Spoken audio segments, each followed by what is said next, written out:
O Senhor esteja convosco. Ele está no meio de nós. Proclamação do Evangelho de Jesus Cristo, segundo Mateus. Glória a vós, Senhor.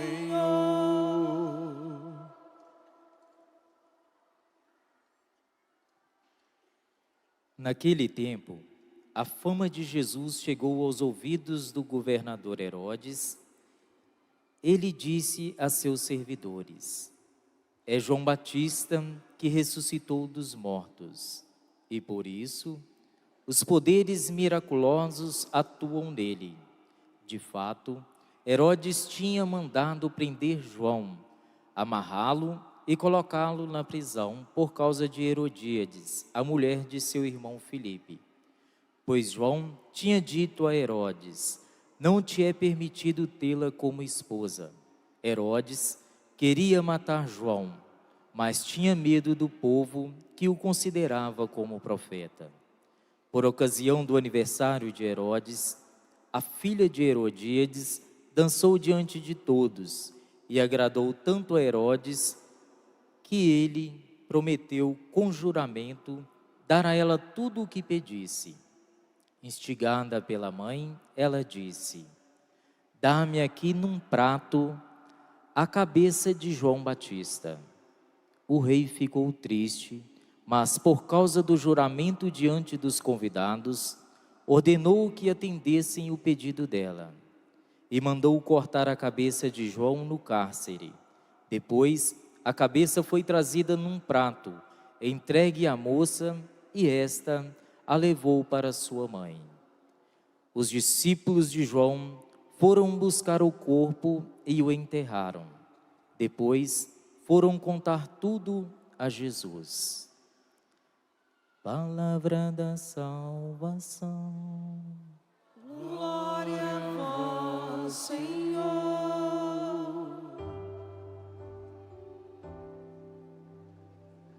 Que as nações vos glorifiquem, ó Senhor. Que todas as nações vos glorifiquem. Que as nações vos glorifiquem, ó Senhor. Que todas as nações vos glorifiquem. Irmãos e irmãs, que alegria esse acampamento Sara e Tobias e termos esse evangelho hoje. Esse evangelho chega a ser providencial, tanto o evangelho de ontem como o de hoje. Ontem nós tivemos uma família com um filho prodígio.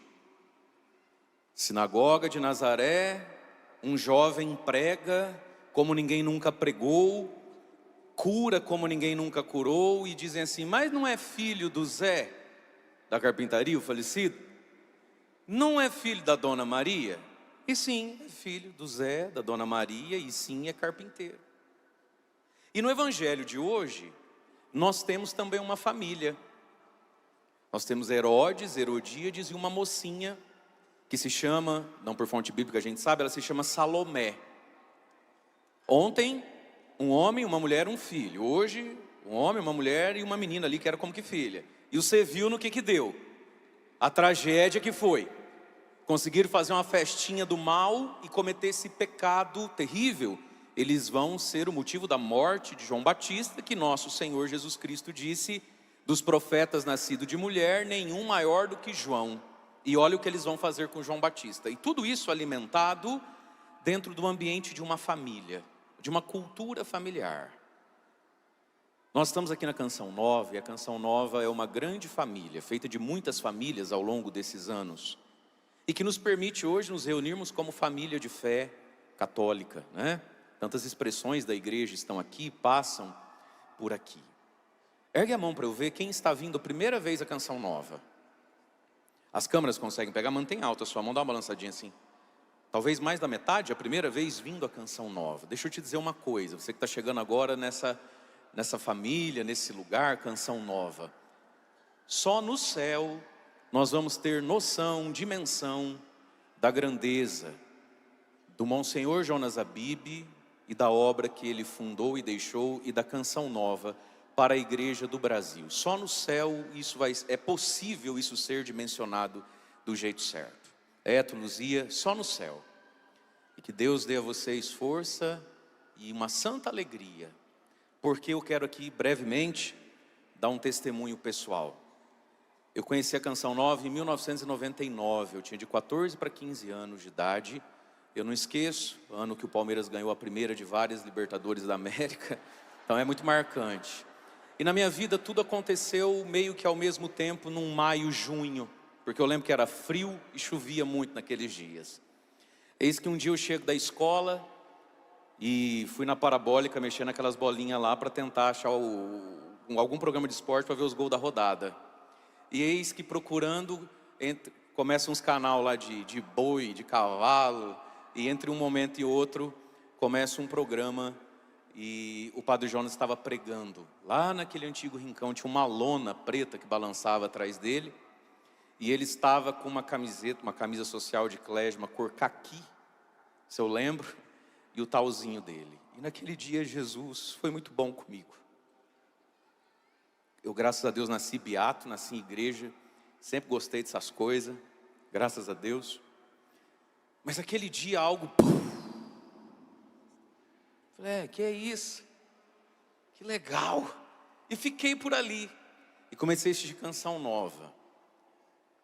Eu estava na 8ª série do colégio. E a minha 8ª série, o meu antigo 2º grau, né? Até o dia de ir para o seminário. E depois também muito no seminário, até hoje. Mas, sobretudo ali a minha adolescência, a partir daquele momento, minha vida foi Canção Nova, de manhã, de tarde, de noite, de segunda a segunda, faça sol ou faça praia, porque na praia eu também achei, eu falei, pai, vai alugar apartamento, vê se tem parabólica, senão nem vou, se não vou para de Canção Nova, vou na praia. E a minha vida foi Canção Nova, e a Canção Nova me estruturou, me evangelizou, me marcou, né? Tanto que quando tiveram lá a notícia que eu ia para o seminário, muita gente lutava no grupo de oração, por que não vai para Canção Nova? Tanto que você gosta.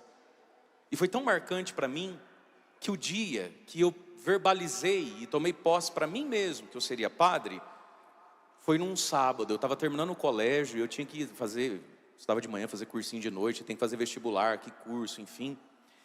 E aí era um sábado, eu estava em casa e estava sendo transmitida uma missa da Canção Nova. A missa acontecia em Aracaju. O Padre Jonas pregando, era a vocação de Isaías e Nelson Correia cantando, anuncia-me, no início da homilia. Eu estava na sala da frente da minha casa, né? E foi me dando uma vontade de chorar. Eu falei, meu Deus, eu não posso chorar, daqui a pouco alguém abre a porta, entra aqui. E a questão da minha vocação do sacerdócio estava presa na minha garganta. Eu não tinha partilhado com ninguém, nem com os meus pais, com ninguém, mas já era muito vivo dentro de mim. Aí meu pai abriu a porta e falou assim, filho, o pai vai com a mãe no mercado rapidinho comprar umas coisas, você fica de olho nos seus irmãos. Eu tenho 2 irmãos mais novos. Eu falei, beleza, estava muito frio, eu debaixo dos edredom na sala da frente, fazendo o que eu fazia, tocar violão, assistir Canção Nova. E livro do Felipe Aquino, né? E aí, meu pai saiu com a minha mãe. 40 minutos eles voltaram. E eu comecei a chorar muito. E depois é que eles me contaram. Meu pai chegou no carro e falou assim para minha mãe, falou, amor, eu acho que o Júnior, porque eu sou Mário Augusto Arturi Júnior, eu acho que o Júnior quer ser padre e não tem coragem de falar. Ele está na idade, está na época, está nos meios de decidir o que ele faz ano que vem. Eu acho que ele quer ser padre, não tem coragem de falar. E mais, eu acho que ele devia ser padre. Aí minha mãe se fez de desentendida, pegou e falou assim, por quê? Ué, por quê? Eu não conheço ninguém que gosta mais dessa Canção Nova, de igreja, do que ele. Ele vive isso, ele come isso, vai fazer o quê da vida dele? Devia ser padre, se Deus não chama isso aí para ser padre, chama quem para ser padre? E a Canção Nova o dia inteiro, de oração toda semana. Aí minha mãe falou assim, eu também tenho pensado isso. Eles nunca tinham conversado isso. Meia hora, 40 minutos depois, terminando ali a música do Padre Jonas, do diácono Nelsinho, eu escuto o barulho do carro, eles entram. Eu escuto aquele barulho de sacola na cozinha, eu me desinchando, tentando me recompor, né? E meu pai ele é muito espontâneo. Ele, sem bater na porta, abriu a porta. E eu debaixo do edredom, tudo com o nariz escorrendo, né? Ele olhou para mim e falou assim, ei, meu palmeirense, vai ser padre ou não vai ser padre? Quando é que você vai abrir o jogo com o teu pai? Falei, it's now or never. É agora. Falei, é Deus, né? Eu acho que eu vou. Ele falou, o quê? Você vai ser padre? Eu acho que eu vou. Ele falou, amor, vem cá, deixa esse menino pra lá, vem cá, senta aqui. Sentaram no sofá e falou assim, fala, o pai quer te ouvir. A mãe quer te ouvir, a gente quer te ajudar.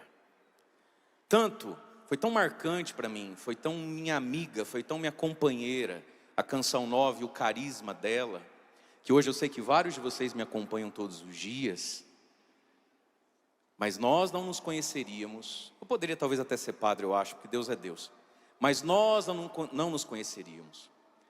Eu não teria talvez algumas características que eu tenho, não fosse a Canção Nova. Ergue a mão para eu ver quem gosta um pouquinho de mim aí, para eu ver. Ah, então, você viu? Você está devendo um pix para a Canção Nova. E por que eu te digo isso?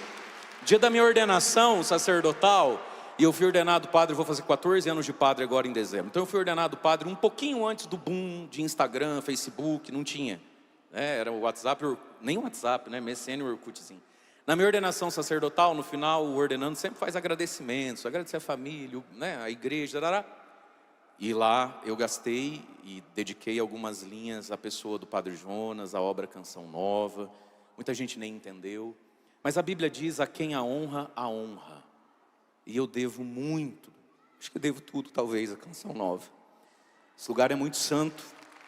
E você que vem pela primeira vez, talvez há pouco tempo conhece. Nós somos muito felizes, né? Muito gratos. Deus abençoe e recompense. Então, Deus abençoe e recompense. De 3, amém. E no céu, Deus mostra o tamanho das coisas, né? Isso que já na terra a gente sabe também, a grandiosidade disso tudo. Deus é como... E eu te assistia, mulher. Eu falava assim, será que um dia eu vou conseguir falar, sem tropeçar, igual essa mulher fala, igual a Luzia? Ixi, eu era Luzia Futebol Clube. Amém. Amém. Glória a Deus. Amém. Diga comigo, uma família. Abre a boca, miserável. Fala uma família. Vocês estão emocionadinhos? Vamos terminar de emocionar? Então, ó, lá no 3, faz assim. Pronto. Vamos, podemos? Sim ou não? Diga comigo, uma família para o bem, uma família para o mal. E meus queridos, que esse acampamento Sara e Tobias seja para você, para sua casa, para todos nós, um ano de jubileu. Nós estamos no jubileu da esperança, não é isso? E você viu que a primeira leitura de hoje é um trecho do livro do Êxodo. Já há 3 semanas a liturgia diária, a igreja nos ajuda a conhecer a história de Moisés. Nós já estamos lá no ponto que o povo entrou na terra. E agora se fala então de um ano de jubileu. Resumo da ópera. A cada 7 vezes 7, 49, 50º ano. E aí Deus diz 2 coisas ali. Terminou primeiro falando assim, parem de fazer mal um ao outro, pelo menos no ano do jubileu, poxa. Não se defraudem um ao outro, ao menos no ano do jubileu. E outra coisa que diz no jubileu, no ano do jubileu, vocês não vão plantar nem colher, mas pode colher dos campos que vocês nem cultivaram. Isso é tão profundo, gente. Então o ano do jubileu é um convite a, primeiro, confiar na providência de Deus em todas as coisas, não alcançar as coisas de um modo sorrateiro, ilegal. Confiar em Deus. Olha o que Deus está dizendo, no ano do jubileu vocês não vão plantar e não vão colher nem da terra que vocês plantaram, deixa cair e estragar no pé. Mas vocês podem colher dos campos que nem foram cultivados. Essa é uma dinâmica um pouco da igreja. Você está aqui, possivelmente, por causa do Frei Gilson. E o Frei Gilson é um campo que você não plantou nem cultivou, mas você colhe dele. Não é verdade? O que você tem a ver com a história, com a vida do Frei Gilson? Nada. Mas agora você está colhendo dele. A Canção Nova, talvez na vida da maioria das pessoas, você nem planta nem colhe dela, ela não tem nada a ver com você. Mas você colhe do terreno que você nem cultivou. Quem será que plantou e cultivou doutora Filó? Quem será? Aí você vem aqui e esse campo não é teu. Essa paroquiana não é minha. E você senta, colhe e come da gratuidade, da surpresa, do inesperado de Deus. Ontem a Rogerinha fez uma pregação aqui ontem de manhã que, pelo amor de Deus, Aquilo precisa virar livro, precisa virar congresso, precisa virar estudo. Ontem a mulher estava no óleo da unção. Eu acho que ela tempera a salada com óleo do Cristo. Não é possível. Eu falei, Rogerinha, filha, você arrumou isso? Que unção, que coisa. Quem foi que plantou, cultivou Rogerinha? Você nem sabe quem era a mulher e ontem você comeu, assim, esbaldou. Amém? Então, o ano do jubileu, confiar em Deus. Deus cuida de nós, não queira ter nem acessar pessoas e bens materiais fora da graça, da bênção e da gratuidade de Deus. Amém? Segundo aspecto do jubileu, pelo menos no jubileu não façam mal uns aos outros, vocês são os irmãos, aprendam a se tratar bem, poxa. Bate no peito comigo e fala assim, esse acampamento para mim e para minha casa é jubileu. A partir de agora, eu confio em Deus e vou tratar melhor quem é meu. Amém? Quem está marido e mulher, pega na mão um do outro, ergue bem alto, fala assim, vai ser jubileu agora. A partir de hoje, não por um ano, para o resto da vida. Só os homens vão falar bem grosso comigo, para o resto da vida, meu amor. As mulheres bem fininhas, para o resto da vida, meu amor. Amém? Deus cuida. Segunda coisa, aprender a se tratar como irmãos em Deus. Amém? Aí veio o refrão do Salmo tão bonito. Que as nações vos glorifiquem, ó Senhor, que todas as nações vos glorifiquem. Que o reino de Deus chegue em todos os lugares, a todas as pessoas. E nós que já cremos, nós que já celebramos, estamos fazendo com que a palavra se cumpra. Toda missa, e também toda prática espiritual, é um ato de reparação. Hoje, se a gente colocar na ponta do lápis, será que dá mais de 50% dos seres humanos amando a Deus, louvando a Deus, lembrando de Deus? Sim ou não? Não. Quantos por cento de católico vai à igreja? 10%. O que eu acho uma conta muito otimista. Eu não consigo ver que 10% dos católicos são praticantes. Não são. Então, quando a gente vem à igreja, canta, louva, celebra, reza, nós estamos de algum modo reparando o coração de Deus, porque Ele deveria ser amado por todos. Não sendo por todos, pelo menos por mim, eu garanto, Senhor, por mim o Senhor vai ser amado. Amém? E aí, meus irmãos, vamos olhar para esse evangelho. Vamos entender um pouquinho, rapidinho, o contexto do evangelho. A grande pergunta aqui é quem é Jesus? E no evangelho de hoje, ao mesmo tempo que fala de uma família meio perturbada, começa com uma bola fora de um sujeito chamado Herodes. Ele não entende nada de religião, nada de igreja, ele é maluquinho da cabeça, ele é virado no girar. E aí ele me sai com essa, não, esse Jesus aí eu sei quem é. Ô Herodes, você lá sabe quem é, Herodes? Você sabe nada. E ontem o evangelho então colocava, de onde lhe vem tanta sabedoria? Quem é esse homem? Quem é esse Jesus que cresceu aqui conosco? Hoje de novo o evangelho pergunta pela identidade de Jesus. Quem é esse homem? E está todo mundo errando, está todo mundo dando bola fora. Mas vamos entender que o evangelho de São Mateus, ele vai andando, vai sendo escrito para nos ajudar a fazer uma pergunta. A admiração provoca uma pergunta, mas quem é esse Jesus? O que é essa tal de canção nova? Mas aí você tem que acertar a resposta. Então, após Jesus fazer o grande sermão da montanha, o sermão das bem-aventuranças, capítulo 5, 6, 7 de Mateus, depois dele ter feito muitas curas e milagres, ele começa a ser rejeitado pelo seu povo, pelos líderes do povo, pelas questões do sábado, porque num dia de sábado ele pega as espigas para comer, num dia de sábado ele exorciza um homem, e ali vai começar todo um debate ao redor de Jesus. Jesus vira um ser polêmico, igual o Frei Gils. De vez em quando vê umas polêmicas, coitado do Frei. Ele só é católico, gente. Qual é o problema do Frei? Ele é católico. Ele faz as coisas, né? Não vê umas polêmicas? A canção nova, lá na sua paróquia, começa um tipo de retiro para jovem, vira polêmica. O povo da igreja adora um bafafá. Nossa Senhora. E começa um bafafá ao redor de Jesus. Jesus vira uma pessoa polêmica e controversa, amor e ódio. E aí então, eles vão pedir um sinal para Jesus. E Jesus fala, sinal para vocês para quê? O que vocês vão fazer com sinal? Se eu sinalizar que é para lá, você vai? Então eu não vou sinalizar. A partir de hoje eu sou um sinal de Jesus. Jonas, o sinal de Jonas. Jonas é o profeta que não fez um milagre, não fez uma cura. A gente não curou nem uma encravada, nem enxaqueca, nada. Jonas não foi um milagrinho de nada. E é o profeta de uma pregação só, ou converte ou vai para o inferno.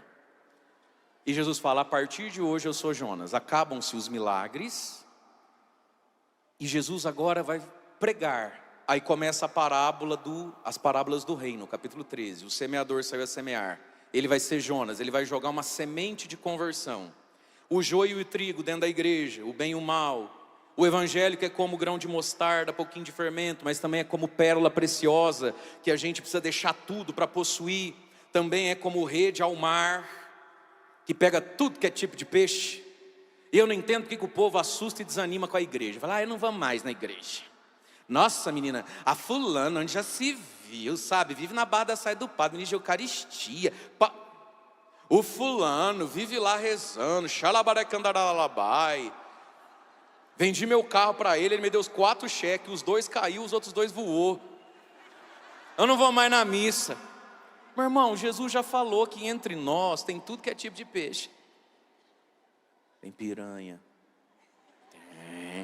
Tem peixe boi. Tem cascudo. Tubarão martelo. Tem de tudo entre nós. A comunidade cristã, a igreja, tem de tudo. E aí Jesus conta essas parábolas para explicar aos próprios discípulos o que estava acontecendo com ele. Porque os discípulos começaram a ver engraçado, a gente é apaixonado nesse Jesus, os meus cunhados falam mal. A gente deixa tudo para andar com Jesus, o seu fulano lá que é dos fariseus, de igreja, fala que Jesus é endemoniado. Então Jesus conta essas parábolas para explicar o que sempre vai existir. Diante de Jesus você escolhe. Você se admira ou se escandaliza. E aí vem o evangelho de ontem. Jesus vai pregar na sua terra, na sua sinagoga, santo de casa não faz milagre. E a gente viu o evangelho de ontem. Eles ficaram escandalizados. E ontem Jesus fracassou em Nazaré. Hoje, de novo, a mesma pergunta, quem é ele? Lá dentro do palácio do homem mais poderoso, mais rico da província, da região e mais devasto também que havia. E ontem, a confusão, o tropeço, era por causa da humanidade de Jesus. Você já reparou? Vem com o padre, comigo. O povo gosta de umas ideias exóticas, não gosta? Ao invés de ser católico padrãozinho, o povo quer inventar a roda. Aí daí você está lá na paróquia, chega lá o padre, sei que o senhor é ocupado, desculpa que está bem cá. O senhor já viu esse livro aqui? Nunca vi. Nunca vi o livro, não conheço o autor. Não é que eu tenho uma cunhada, que agora ela está na igreja tal, mas ela já foi da tal e da tal. Quem falou assim que esse livro, porque assim, não sei se o senhor sabe, né? A gente está no ano do escorpião, porque o sol está passando em Sagitário. Você fala, meu Nossa Senhora, chama para vir na missa, confessar, rezar o terço. Não aposta nessas coisas. O catolicismo para muitas pessoas é brega, é cafona. Aí vai para essas coisas misticoide, para esses esoterismos, para essas bagunças. E você já reparou como o ser humano está predisposto muitas vezes a buscar Deus, o espiritual, nas coisas mais esquisitas que tem. E aí tropeça no quê? Na humanidade de Jesus. O ser humano não tem muita dificuldade de admitir que Deus existe, desde que seja um Deus conforme a minha cabeça e maluquice. A partir do momento que ele se revela no carpinteiro de Nazaré, as pessoas não estão disponíveis ao carpinteiro de Nazaré. Aquilo que ontem foi pregado aqui, parece que a gente vem na igreja de domingo e de segunda a sábado a gente não consegue entender como é que isso acontece na vida. E aí vira essa fé estranha. Então ontem, de onde lhe vem tanta sabedoria? De onde lhe vem? Ué, da carpintaria do Zé e da Maria, por que não? Por que um casal assim, uma carpintaria, não pode produzir um filho desse tamanho? Por que tem que ser exótico, excêntrico? Por que tem que ser do mais caro, do mais pomposo? Então eles tropeçam na humanidade de Jesus. E ontem tinha uma pergunta ainda. A irmã dele. E eu não vou gastar tempo aqui explicando para você que as irmãs e o irmão de Jesus é tudo primo. Jesus, vamos, supera, porque me deram pouco tempo hoje. A minhas missas lá no Santuário de São José, eu queria 3 horas. Aqui falar que eu tenho no máximo 1h50. Falei, meu Deus, como é que eu faço? Vem comigo, vem comigo.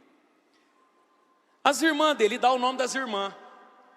Depois você lê lá, Padre Mário capítulo 12, versículos de 19 a 20. Eles disseram assim, Mas a irmã dele não é a Maria, não sei o quê, que comprou e está devendo no mercado? Os irmãos dele não é o Tiago, o Judas e o fulano, que quarta-feira passada foi jogar um futebolzinho, ele quase me arrancou a perna fora? E eles começaram a tropeçar na família de Jesus. Eu estou fantasiando aqui para você, que é para você ficar comigo. Mas a família de Jesus, a Bíblia não diz que eles eram santos, esses primos, essas tias, nem eram pecadores. Mas aqui, queridos, quantas pessoas estão querendo Jesus sem a família de Jesus? Qual é a família de Jesus?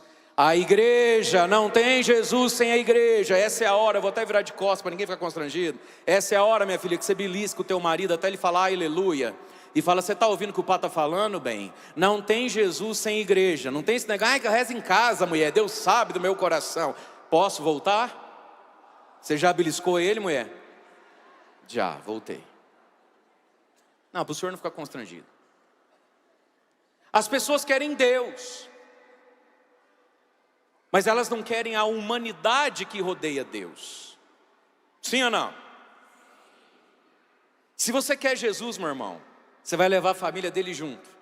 Os primos, as tias, a avó, a paróquia, a capela, a estrutura, e é assim que é, não tem como ser diferente. Não tem Jesus, eu e Jesus. Não tem Jesus sem a comunidade de Jesus. E eles tropeçaram na humanidade de Jesus. Essa fé boba, infantil, egoísta, esotérica, excêntrica, mimada, de é entre eu e Deus. Não, é entre você e Jesus. Mas entre você e Jesus tem padre, tem diácono, tem seminarista, tem a freira, tem a dona da sacristia, toda a paróquia tem. Tem um menino do som que às vezes acerta os microfones, às vezes fica, tem.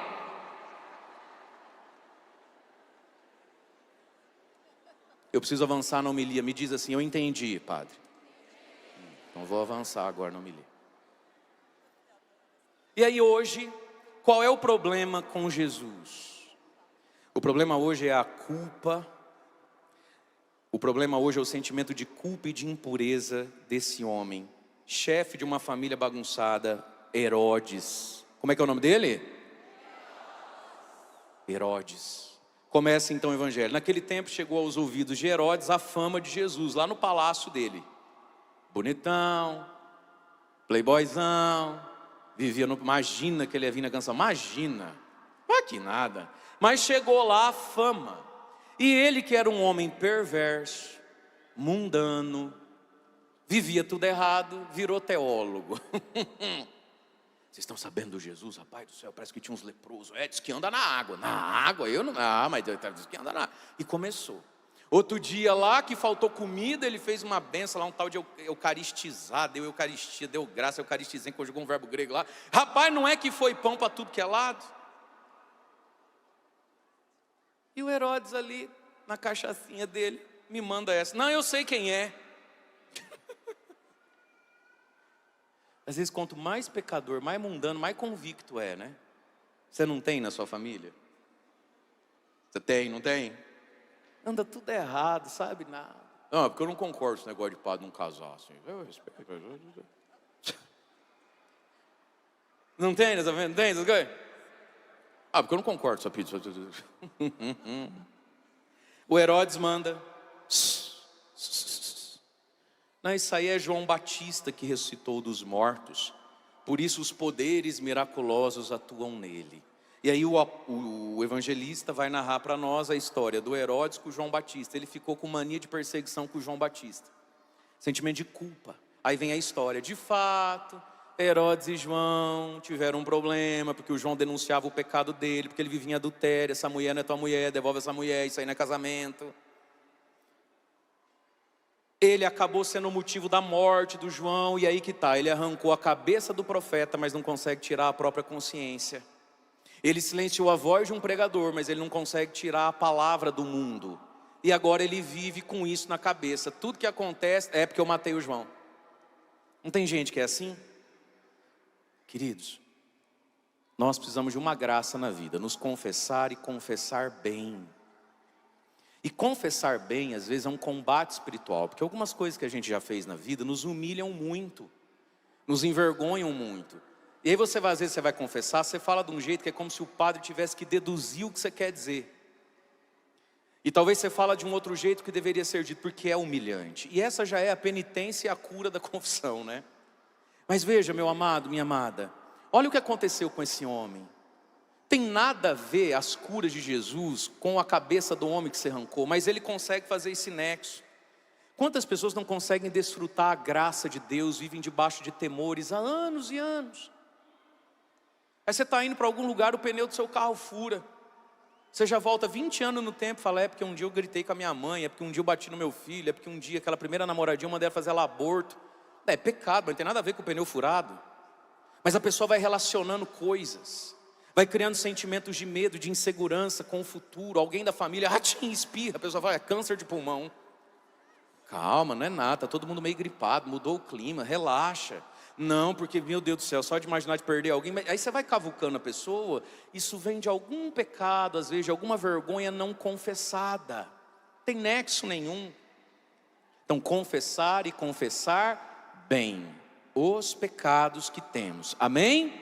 E aí nós temos um homem aqui, de onde é que ele tirou que a unção de Jesus é o João Batista que voltou dos mortos? Ele não entende nada disso, ele está palpitando. E mais uma vez, Jesus não é conhecido. Agora, não pelos religiosos, mas por um homem que é impuro. Porque nosso Senhor diz nas bem-aventuranças, bem-aventurados, felizes os puros de coração, porque eles verão a Deus. Meus amados, a impureza, e não só também, mas não só a impureza sexual. A pessoa quando ela é impura, impuro é todo aquele que tem uma segunda intenção em tudo. Então ali, bem-aventurados os puros de coração. Jesus está falando da castidade? Sim, mas não só.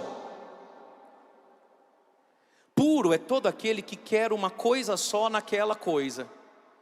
Você convive com muitas pessoas que não são puras moralmente, afetivamente, mas também não são puras nas suas intenções. Tudo que a pessoa fala com você nunca é só aquilo. Amanhã ou depois você descobre que tem mais alguma coisa ali. A pessoa ela vai entregando aos pouquinhos, ela vai te abraçando, ela vai te pegando.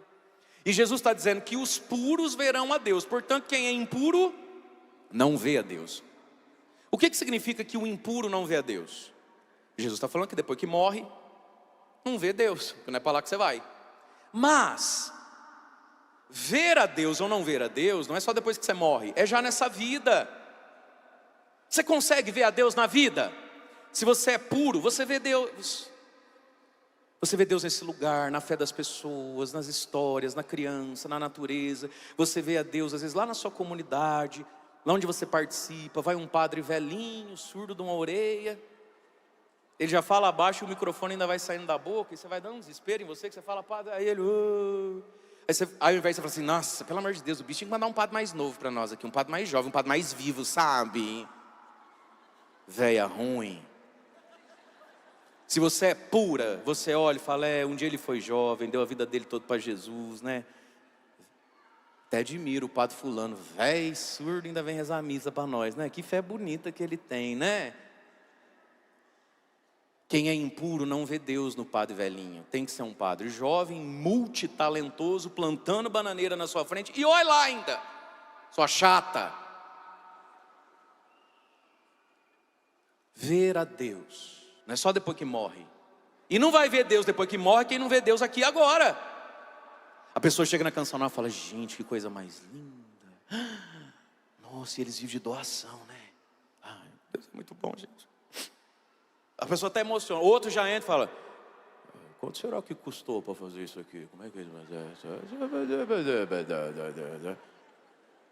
O impuro não vê Deus em nada, nem em ninguém.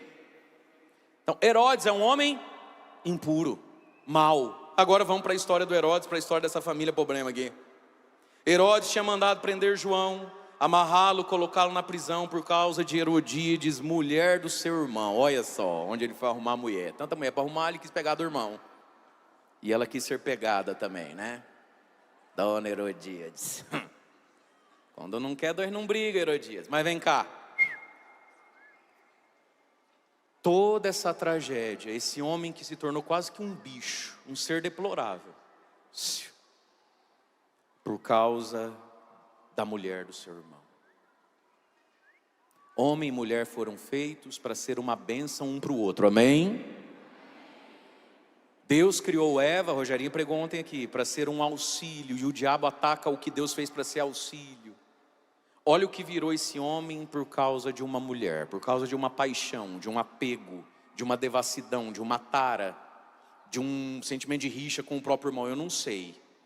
A verdade é, meus irmãos, que se a gente não se curar por dentro, e a gente só se cura por dentro, olhando para a pessoa de Jesus, dos seus santos, aí a gente se enxerga direito e fala: Jesus, me corrige, me melhora, me liberta, me exorciza, me desencapeta, não interessa. As pessoas não olham para Jesus, e porque elas não olham para Jesus, elas não se percebem. E porque elas não se percebem, elas saem, sabe, destrambelhadas na vida, destruindo tudo, a si mesmo e os outros. Esse Herodes é um homem mal curado por dentro, e porque ele é mal curado por dentro, olha o tamanho de loucura que ele faz. Ele vai pegar para ele a mulher do próprio irmão, ela também não valia muita coisa, por causa da mulher. Mas quantas mulheres? Por causa de um homem, escravo do outro, e o homem e a mulher que foi feito para ser um auxílio para o outro, conseguir ser de Deus, vira um motivo para a pessoa não ser de Deus. De novo, cadê o homem e mulher, os maridos, as mulheres que estão aí, que é acampamento de casal já isso aqui, pega na mãozinha, e fala assim para ela, os homens só falam assim: meu amor, ainda bem que eu tenho você para ser de Deus, você me ajuda tanto nisso. Agora a mulher fala para o marido: meu amor, meu bem, você me ajuda tanto a ser de Deus. Fala: ainda bem que eu te encontrei. Fala para ele assim: mulher, faltam uns acabamentos na obra aí ainda, né? Mas sim, tá indo, amor, tá indo, vai chegar. Amém, gente? E aí continua o evangelho. Porque João Batista, dizia para o Herodes: não te é permitido tê-la como esposa. Isso não é casamento, filho. Inventa a roda. A igreja já ensina o que é casamento. E aqui tem algo. Nós estamos antes... Silêncio, vem comigo. Nós estamos antes de Jesus, 5 capítulos depois, dizer sobre o matrimônio. Não tinha paróquia, não tinha curso de noivo, não tinha habilitação, não tinha nada. O ser humano, quando ele tem boa vontade, quando ele tem um reto uso da razão, ele sabe o que é casamento. Só essa nossa geração, de uns 40, 30 anos para cá, é que não sabe mais o que é casamento. No mundo inteiro, em todas as culturas e religiões, desde sempre o ser humano sabe o que é um casamento, gente. Olha como é que o João Batista fala para o Herodes: isso é adultério, isso não é casamento. Não tinha paróquia, não tinha curso de noivo, não tinha que ser crismado, não tinha nada dessas coisas. Mas já era possível dizer: isso é casamento, isso não é casamento. Você é capaz de saber, e se faz errado, peca contra Deus. Só esse nosso mundo descambou de tal jeito que já não há mais diferença entre casamento e namoro. É por isso que tanta coisa tem dado errado, porque não há mais diferença prática, real e concreta de um namoro para um casamento. Virou uma emboleira, um negócio, o tal do namorido, e juntado com fé, casado é. Não existe mais etapa. Aí o sujeito nem conhece, já se acha casado, e depois de 20 anos, não se acha casado. Não é assim? Já vai vivendo como casado. 20 anos depois você fala assim: por que não casa na igreja? Ah, porque a gente não se sente pronto. Ué, eu achei que você estava pronto, não foi 2 meses, foi morar junto? O ser humano é doido, gente. Herodes, isso não é casamento, essa não é tua mulher, filho. Então Herodes, diz o outro evangelho, gostava de ouvir João, mas ficava encabulado. E nesse aqui diz, começou a querer matar João, mas tinha medo do povo, o povo tinha João como profeta. Diante da verdade, queridos, a gente só tem 2 caminhos: ser humilde, acolher e pedir a Deus força, graça e ter esperança, ou ficar nesse mimimi que você fica. E a gente não vem na igreja para levar essas burdoadas, a gente vem na igreja para ser acolhido. Onde você arrumou isso aí, hein? Onde você arruma esses jargão de novela mexicana? Ó, Maria Cleusa do Bairro Clemente, ó, Humberto Gustavo e Souza. Essa é muito novelizada a sua cabeça. Herodes, junto com Herodíades, seguiram um caminho. Raiva, birra, troca de canal, não quero mais cifrei na minha casa. Entendeu? E aí, meus irmãos, quando a gente não decide, o diabo decide. Olha o que aconteceu. Ele foi cozinhando uma dúvida. Eu sei o que é certo, mas o certo é difícil, porque hoje em dia, se fosse ver, né, mãe? Porque, ai, mãe, eu sei, mas a Tante, a Pante, a Nath, a Rafa, a Dani, a G, a Lu, a Feira, a Mia, a Cá, falou que tipo, nada a ver. Mas minha filha, você não é todo mundo. Aí a menina fica. Não decide não, o capeta decide. Chegou a ocasião oportuna, diz o Evangelho. O Herodes resolveu fazer uma festinha. Imagina o naipe da festa. Chamou os poderosos, os grandes, devia ser tudo homem, tudo mulher, do mesmo estilo dele, do mesmo jeitão dele, que gosta das mesmas músicas, que toma o mesmo tanto de álcool, que tem o mesmo conjunto de valores. Está feito o estrago. E aqui começa uma família, olha só. Ele é o chefe dessa família, que nasceu errada, não está certa, mas ele é o chefe dessa família. Ele promove o quê? Uma festa mundana devassa. Aí a Herodíades, com a qual ele vive em adultério, porque a esposa do irmão tem uma filha. Ela pega a filha e fala assim: dança lá pro teu pai, pro teu tio, sei lá o que é esse homem. É uma bagunça. E no meio da festa, instigada pela mãe, a menina vai e dança pro Herodes, que diz assim: pede o que você quiser, vem comigo. Que música será que era? Olha aqui para mim, faz comigo. Tuf, tuf, tuf. Faz, tuf, tuf. Seja bem-vindo. Não era, né? Gente, o que faz um homem? Cabeça branca era um cidadão de bem. O que faz um cabeça branca falar para uma mocinha assim: ô filha, pode pedir o que você quiser pro tio, que o tio dá tudo que você quiser. Até metade do reino o tio dá. Que tipo de música estava tocando, que tipo de dança ela estava fazendo, que tipo de perfume ela passou, que tipo de roupinha ela estava, para esse velho ficar desse jeito. Pergunta 2, ele estava sóbrio ou já estava amanguaçado, você acha? Amanguaçado, meu irmão, já estava ruim. E aí tem um problema aqui. A mãe. O que essa mãe está ensinando para essa filha? Que ser mulher é o quê? Arrumar um homem, um velho para bancar. O que essa mãe está ensinando para essa filha? Que a mulher é e vale o corpo que tem. É isso que essa mãe está ensinando. Mãe, você tem ensinado isso para sua filha? Ah, é porque o que é bonito é para mostrar mesmo. Aí a tua filha vai lá e faz às vezes um post no Instagram tão imodesto, de cima para baixo, na diagonal. Verdade ou não é? Verdade ou não é? E faz assim, né? Aquele beijo. Tá tão imodesto aquilo. Você que é mãe, e as tias vão embaixo. Gatona da mãe, linda da tia. Ai, tem que mostrar mesmo. Linda, perfeita, Claudinha. E depois vem colocar o nome da menina no bolso da gente pra gente rezar. Não vou rezar por ninguém, não. Linda, gatinha, ai filha, que linda, a mãe queria ter o corpo que você tem. O que você está ensinando para sua filha? Percebe? Que ela é os atributos que mostra. Olha que mãe doida. E aí, você acha na Bíblia, Jesus com 12 anos dando um show, o pai e a mãe sendo honrado. Jesus jovem, senhor, 30 anos, de onde vem tanta sabedoria? E essa moça também é uma jovem que também tem pai e mãe. E olha o que ela virou, olha o que aconteceu com ela. E ela não tem personalidade, ela nem sabe o que ela quer da vida. Ela fala assim: ô mãe, ele tá lá, meio bêbado, meio desmaiando, falando que eu posso pedir o que eu quiser. O que eu peço? Ela não sabe nem o que ela quer pedir. E a mãe usa da filha, ao invés de falar assim: ah, filha, pede então o iPhone 16 lá, que custa um rim, um Palio novo, um Celta, já que quer dar. Não, a mãe não quer saber o que a filha precisa, nem o que a filha quer. E a filha nem sabe o que quer, nem sabe o que precisa. A mãe diz assim: pede a cabeça do João num prato. E a menina vai lá e pede a cabeça de uma pessoa no prato. Que facilidade! Entre matar e morrer, viver, fazer mal para o outro, manipular o outro.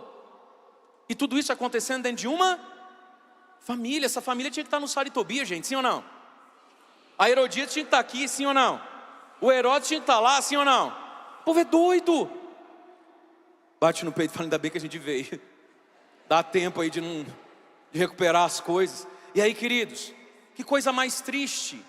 Uma família totalmente disfuncional por causa do poder. Do poder que o poder tem, do poder que o dinheiro tem, do poder que a festa, a bebida, a carnalidade tem. Uma família sem virtude humana e espiritual. É isso aí que vira, ó. Uma tragédia.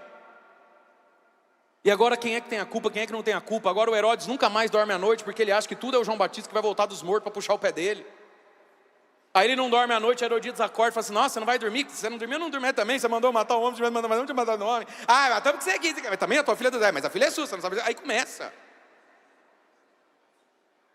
Que loucura. Que loucura. Aí diz o evangelho assim, que o Herodes ao ouvir isso, o que você quer, filha? Ah, manda arrancar a cabeça do João, traz.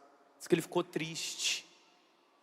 Mas ele já não tinha mais como sair daquela situação, porque ele tinha jurado na frente dos outros. Ô, Herodes! Deixa eu fazer uma pergunta. Vamos fazer uma pergunta para Herodes? Abre as pernas assim. Abre. Olha lá no quinto dos infernos. Fala, Herodes, estou com uma dúvida aqui. Vamos perguntar para ele, gente? Eu não entendi essa vergonha que você tinha dos seus amigos, não, aí. Sabe por quê? Não, ele não podia voltar atrás porque ele fez um juramento em público. Mas se tinha uma coisa que o Herodes sabia, era mentir e quebrar juramento. Por que agora você ficou santo agora? A mulher do seu irmão também tinha feito um juramento em público. Os romanos casavam em público, se recebiam em público, uma cerimônia civil. Se tem uma coisa que vocês dois sabem fazer, é voltar atrás do que jurou em público.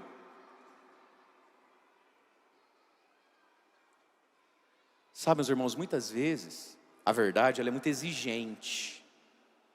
E uma das exigências da verdade, olhando para o padre, é que a gente dê tchau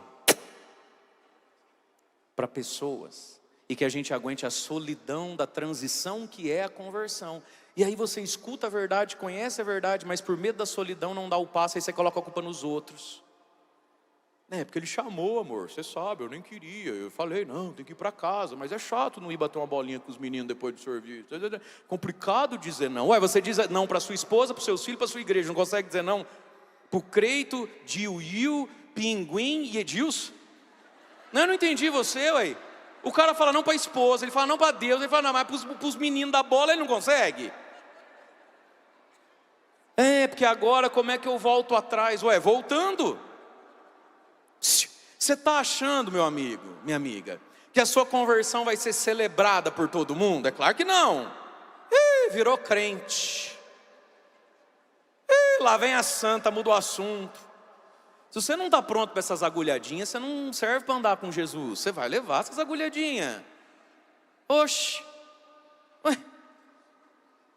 E aí então, contrariado, mandou arrancar a cabeça do João. A cabeça vem num prato, o corpo vai para Jesus. E que família complicada. Uma menina ficou no meio de uma situação horrorosa. Mas ontem, um rapaz pregou como nunca na sinagoga, também graças ao pai e à mãe que tem. E aqui, deixa eu terminar. Existe um pecado terrível, que é desonrar pai e mãe. Muitas pessoas não tiveram um pai e uma mãe muito virtuoso. Você é meio que um milagre da graça de Deus, não é? Lá pelo meio do caminho, aos 45 do segundo tempo, Jesus entrou na tua vida. E às vezes a fé que você tem, infelizmente você não deve ela a pai e mãe, porque não foi ali que você recebeu. Mas não tem pecado talvez mais terrível que alguém que tem um pai e uma mãe, diferente da Herodíades e do Herodes. Tem um pai e uma mãe que lembra muito mais São José e a Virgem Maria, e o sujeito sai do avesso. Que história é essa? Então ditados assim, porque a fruta não cai longe do pé. Verdade. Mas também é verdade que às vezes a fruta cai tão pertinho do pé, de um pé tão bom, parece que Satanás vai lá e chuta para a beira do meio fio. A menininha aqui, se ela é uma fruta que caiu perto do pé, está tudo explicado, porque com um pai e com uma mãe dessa, Mas quantos jovens hoje não são filhos de uma família disfuncional, que não teme a Deus, tem pais e mãe dentro da normalidade da vida, e está fazendo o que com isso? Honrar pai e mãe. E muitos de nós, meus irmãos, tivemos pais e mães virtuosos, capazes, têm seus defeitos, mas são muito mais bons do que maus, verdade ou não é assim ou não? Quem aqui pode erguer a mão e dizer assim: obrigado, Senhor, pelo pai e a mãe que você me deu, olha, se eu pudesse eu escolhia de novo? É o meu caso. Você tem que honrar isso aí, ué. O pecado terrível de desonrar pai e mãe, de desonrar a experiência primeira que temos, e se Deus me livre de estar sendo presunçoso agora, não é para ferir. Nós estamos aqui na Canção Nova, e eu sei que muitos de nós que estamos aqui somos de algum carisma meio próprio, lá na sua paróquia, lá na sua diocese. Tem um jargãozinho triste, que uma vez eu ouvi de um frei, sobre a igreja, sobre carisma, mas para nossa reflexão, que diz assim: a primeira geração de algo vive, dá tudo e fica santa, e cristaliza aquilo. A segunda geração vem e começa a adaptar. A terceira vem e trai. E aí Deus, a sua infinita misericórdia, vai buscar, a muito custo, uma quarta geração que talvez venha e refunde. Talvez vários de nós aqui em casa, você é de um carisma um tanto quanto próprio na igreja. Como a Canção Nova, o seu fundador faleceu, fez sua Páscoa há muito pouco tempo atrás. Ah lá, vários lá, né? Não estou entendendo. O som. Oh. Muitos de nós aqui somos de um carisma, obrigado por avisar, por um carisma muito próprio da igreja. É igual vocês são explicados, né? Não está ouvindo e já grita. Às vezes você vai na missa, depois de 2 horas de missa, é que eu não escutei o que o senhor falou, porque o senhor não gritou.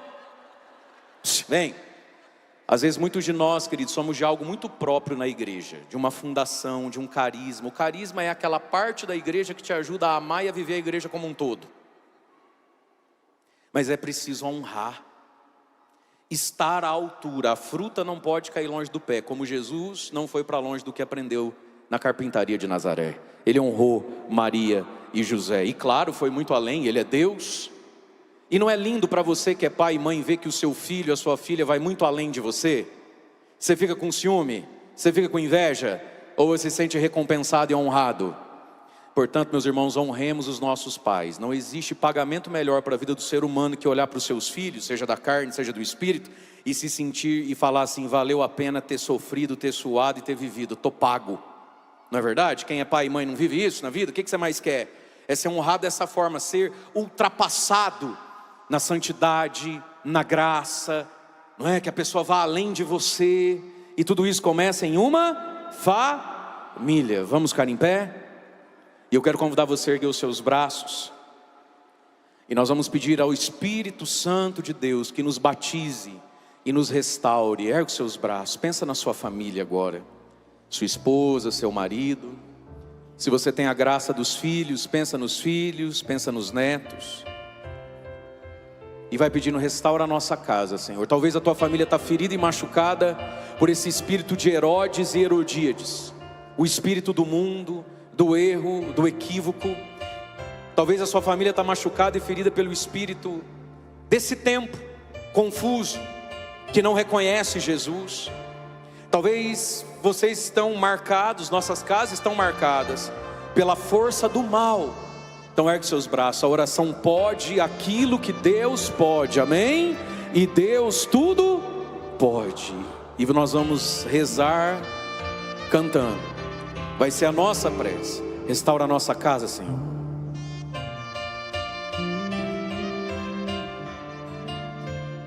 Cante isso. Restaura a nossa casa, Senhor. Faz disso uma prece, deixa a tua alma orar. Restaura a nossa casa, Senhor. Restaura a nossa casa. Restaura a nossa casa, Senhor. Restaura a nossa casa, Senhor. Pensa nela e canta: tua bênção derrama. Tua bênção derrama Cantemos uns pelos outros. Nossa casa vem reconstruir. Isso, que lindo. Tua bênção derrama aqui. Sua bênção derrama aqui. Nossa casa vem. Nossa casa vem. Você crê? reconstruir. Se você crê, peçamos com sinais e prodígios. Com sinais e prodígios Sobre nós. sobre nós, derrama o teu Espírito. Com sinais. Com sinais e prodígios sobre nós, derrama o teu Espírito. Quero convidar você a dar a mão para sua esposa, para o seu marido. Segura na mão dele. Segura na mão dela, como prece agora. Pega na mão do seu marido, da sua esposa, os casais que estão aqui. Fica de frente um com o outro, um instantezinho. E eu quero convidar, começando pelo homem. Homem, coloca as mãos assim na cabeça da sua mulher, uma mão no ombro, outra na cabeça. E vai orando e dizendo: Senhor, restaura a minha esposa com o teu Espírito Santo. De todas as feridas e máculas que ela carrega nessa vida, ao longo da história dela. Feridas e máculas que eu, como marido, como homem, causei. Senhor, feridas e máculas que o mundo, o nosso tempo tem causado nela. Restaura minha esposa com sinais e prodígios. Concede a ela, Senhor, sabedoria, temor, saúde, unção, fé, alegria. Vai orando, marido, pela tua esposa. Pede a bênção. E vai pedindo: restaura a minha esposa, Senhor. Restaura a minha esposa com sinais e prodígios. Os homens cantando isso: restaura a minha esposa, Senhor. Canta assim, homem. Restaura minha esposa, Senhor. Isso, homem, cante assim. Restaura minha esposa, Senhor. Força, homem. Restaura. Restaura minha esposa, Senhor. Restaura. Restaura minha esposa, Senhor. Com sinais e prodígios, canta, homem. Com sinais e prodígios Sobre ela derrama. sobre ela, derrama o teu Espírito. Força, marido. Com sinais e prodígios Sobre ela derrama, Senhor. sobre ela, derrama o teu Espírito. E agora você, mulher, põe a mão no ombro, na cabeça do seu marido e vai orando por ele, dizendo: Senhor Jesus, batiza com teu Espírito Santo e restaura agora o meu esposo, o meu marido, com a unção do teu Espírito. Lava, Jesus, no teu sangue precioso, e vem restaurando, Senhor, de tudo que nele está enfermo e maculado, no corpo ou na alma, pecados e feridas que ele carrega desde sempre, da família, da história, da juventude. Vem agora, Jesus, Espírito Santo, e restaura o meu marido das feridas que eu causei nele, do que eu quebrei nele. Vem, Espírito Santo, e cura o meu marido daquilo que esse mundo tem estragado nele, as injustiças que ele sofreu dentro da nossa casa, com filhos, a desonra. Restaura, Senhor, o meu marido. Vem, Espírito Santo, e dá ao meu marido sabedoria, temor, fé, esperança, alegria, saúde, santidade. Levanta de novo, Senhor. Homens aqui que foram servos alegres de Deus, estão caídos na tristeza, no desânimo. Levanta, Senhor, restaura, Senhor, reorienta, Senhor. E agora você, mulher, vai cantar sobre o teu marido. Restaura meu marido, Senhor. Restaura o meu marido, Senhor. Isso, mulher. Restaura o meu marido. Restaura o meu marido, Senhor. Põe toda a tua fé e esperança aí, filha.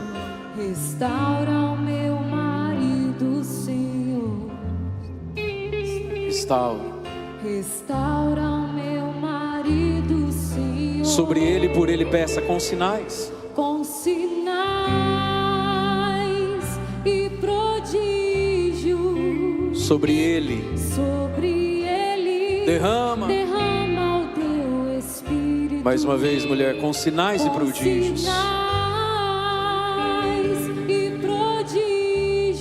Sobre ele derrama.